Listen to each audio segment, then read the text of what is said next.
Assalamualaikum warahmatullahi wabarakatuh. Selamat pagi anak-anakku kelas 6 SD Negeri 3 Jomboran. Bagaimana kabar kalian hari ini? Semoga selalu dalam keadaan yang sehat. Sebelum kita mulai pembelajaran hari ini, marilah kita berdoa menurut agama dan kepercayaan masing-masing agar dalam kita belajar selalu diberi keberkahan dan kemudahan. Berdoa mulai, berdoa selesai. Pagi hari ini kita akan melanjutkan materi pembelajaran tema 1, selamatkan makhluk hidup. Subtema 2, hewan sahabatku. Pembelajaran yang ketiga dan keempat. Baik, kita langsung ke materinya ya. Setiap hewan memiliki kemampuan berkembang biak. Dengan berkembang biak, hewan dapat melestarikan jenisnya. Tahukah kamu bagaimana cara hewan berkembang biak? Nah, anak-anak, di pembelajaran 1 kemarin, kalian sudah mengamati hewan di sekitar kalian, kemudian mengelompokkan berdasarkan cara perkembangbiakannya. Nah, sekarang Pak Guru akan jelaskan bagaimana cara hewan berkembang biak dan apa saja cara perkembangbiakan hewan itu. Hewan berkembang biak dengan 3 cara, yaitu yang pertama bertelur atau ovipar, kemudian kedua beranak atau vivipar, dan yang ketiga bertelur dan beranak atau ovovivipar. Hewan yang berkembang biak dengan cara bertelur disebut ovipar. Contohnya ayam dan jenis burung lainnya.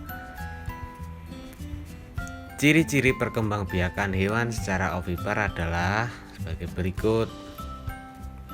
Yang pertama, tidak mempunyai daun telinga, tidak mempunyai kelenjar susu, tidak menyusui anaknya, telur dikeluarkan dari induk tubuh, embrio berkembang di dalam cangkang keras atau lunak. Kemudian yang keenam, bertelur dalam jumlah yang banyak. Yang terakhir, telur ada yang dierami atau tidak. Jadi itu tadi ciri-ciri hewan yang berkembang biak dengan cara ovipar. Jadi itu tadi ciri-ciri perkembangbiakan hewan secara ovipar. Nah, biasanya hewan-hewan tersebut dalam golongan unggas seperti ayam, bebek, angsa, burung, dan lain-lain. Selain bertelur, ada juga hewan yang berkembang biak dengan cara melahirkan. Hewan yang berkembang biak dengan cara melahirkan disebut vivipar. Misalkan sapi, kucing, dan gajah adalah contoh hewan yang berkembang biak dengan vivipar. Selain itu ada juga ikan paus yang melahirkan. Nah, hewan yang melahirkan ini termasuk dalam golongan hewan mamalia. Ciri-ciri perkembangbiakan hewan secara vivipar antara lain berkembang biak dengan cara melahirkan. Kedua, perkembangan embrio terjadi di dalam tubuh induknya. Mempunyai masa kehamilan yang berbeda-beda. Jadi setiap hewan itu mempunyai masa kehamilan yang berbeda. Keempat, mempunyai daun telinga. Kelima, mempunyai kelenjar susu untuk menyusui anaknya. Keenam, hewan berdarah panas. Ketujuh, bentuk fisiknya mirip dengan induknya. Nah, inilah ciri-ciri perkembangbiakan hewan secara vivipar. Kemudian berikutnya, adakah hewan yang berkembang biak dengan cara bertelur sekaligus melahirkan? Iya, jawabannya ada. Contohnya adalah ular.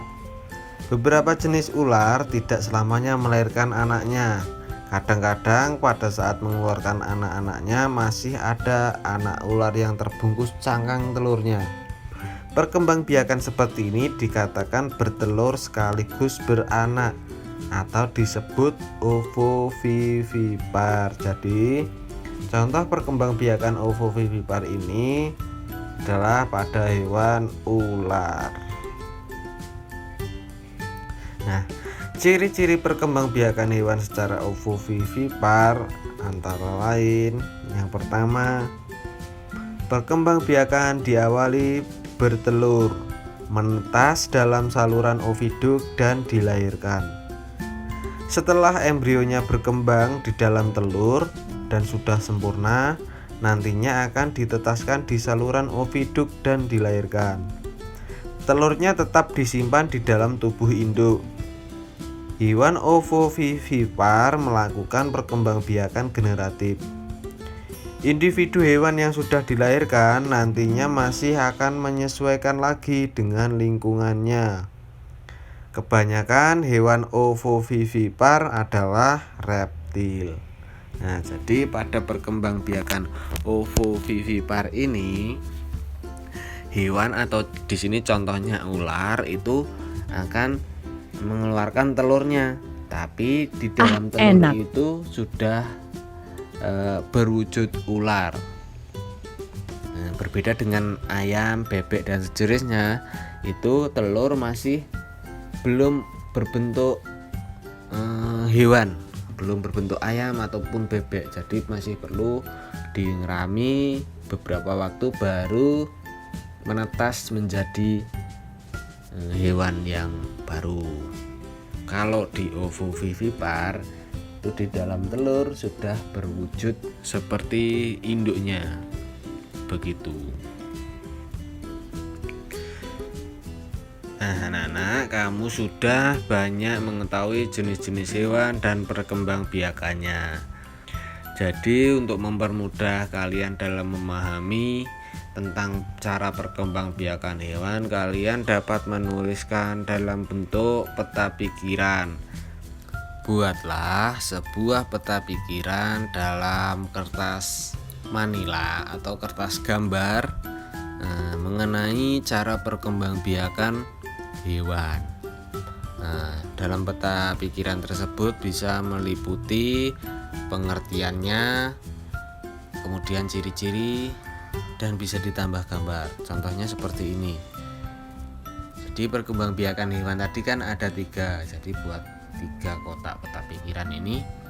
Nah, misalkan yang pertama ovipar, nanti kalian bisa tulis pengertiannya, ciri-ciri dan contoh. Nah, untuk contoh bisa kalian tambahkan gambar seperti ini. Kemudian yang kedua ovipar, dan yang ketiga ovovivipar. Kalian jelaskan di peta pikiran seperti ini. Baik, kita lanjut materi selanjutnya. Ikan bandeng merupakan ikan pangan yang terkenal di Asia Tenggara. Ikan ini banyak dikenal orang sebagai ikan air tawar. Habitat asli ikan bandeng sebenarnya di laut, tetapi ikan ini dapat hidup di air tawar maupun di air payau. Ikan bandeng asap merupakan salah satu oleh-oleh yang dapat ditemui di Sidoarjo, Jawa Timur. Banyak orang menyukai produk jenis ikan ini. Edo membawa oleh-oleh ikan bandeng asap dari Sidoarjo. Ia membawa 1 ikan ke sekolah untuk dibagikan kepada temannya. Ia membawa 1 ikan ke sekolah untuk dibagikan kepada temannya saat makan siang. Potongan ikan hanya cukup untuk 6 orang. Saat makan siang tiba, selain sahabatnya, 3 orang temannya yang lain ikut bergabung. Semuanya ada sekitar 9 orang mengelilingi meja kantin. Edo bingung. Apa yang harus dilakukan Edo saat ketiga teman lainnya datang? Nah, saat ketiga teman lainnya datang, Edo juga harus menerima atau mengajak mereka bergabung, duduk bersama, walaupun ikan yang Edo bawa hanya cukup untuk dimakan 6 orang. Kemudian apa yang harus dilakukan ketika teman Edo saat tahu bahwa jumlah potongan ikan tidak cukup untuk semua orang? Nah, di sini ketika teman Edo sebaiknya juga tidak memaksakan kehendak, karena ikan yang dibawa Edo hanya cukup untuk mereka berenam. Jadi mereka tidak memaksakan kehendak untuk ikut menikmati ikan bandeng yang dibawa Edo. Tetapi di sini juga perlu kita lihat bagaimana kebijaksanaan dari Edo sendiri. Yang terakhir, apa yang sebaiknya dilakukan oleh Edo, Dayu, Beni, Udin, Siti, dan Lani agar semua mendapat bagian ikan yang sama? Nah, sebenarnya mereka juga bisa bermusyawarah untuk membagi satu ikan itu menjadi 9 bagian agar semua anak dapat menikmatinya. Jadi untuk memutuskan suatu masalah perlu adanya musyawarah itu. Nah, dari peristiwa tadi anak-anak perlu kembali memahami Pancasila dari sila yang pertama sampai sila yang kelima. Pada peristiwa tersebut mengarah kepada contoh penerapan Pancasila sila yang keempat. Berikut adalah contoh pelaksanaan sila keempat. Yang pertama, tidak memaksakan keinginan. Kedua, bermusyawarah. Ketiga, mengutamakan kepentingan orang banyak. Dan yang keempat, menjalankan keputusan yang telah disepakati bersama. Nah, inilah contoh penerapan sila keempat Pancasila.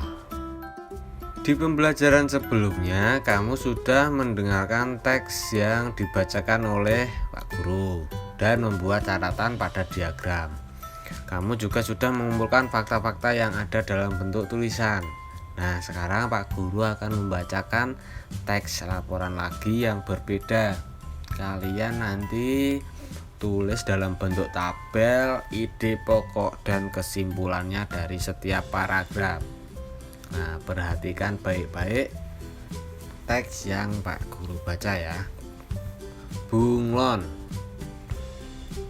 Bunglon adalah hewan reptil sejenis kadal kecil yang biasa hidup di pohon. Tampilannya mirip hewan purba. Bunglon jantan biasanya mempunyai tanduk, sirip, dan gelambir leher. Bunglon memiliki kemampuan untuk mengubah warna kulitnya. Bunglon tidak bisa berubah kulit ke semua warna, hanya ke warna-warna tertentu saja. Nah, untuk mengerjakan tugas berikutnya ini, kalian dapat menggunakan tabel berikut. Nah, jadi bagaimana ide pokok dari bacaan tersebut dan kesimpulannya. Demikian anak-anak untuk materi pembelajaran hari ini, yaitu tema 1 selamatkan makhluk hidup, subtema yang kedua hewan sahabatku, pembelajaran ketiga dan keempat. Semoga apa yang Pak Guru sampaikan hari ini dapat bermanfaat untuk kalian. Terima kasih atas perhatiannya. Sampai jumpa lagi di pembelajaran berikutnya. Wassalamualaikum warahmatullahi wabarakatuh.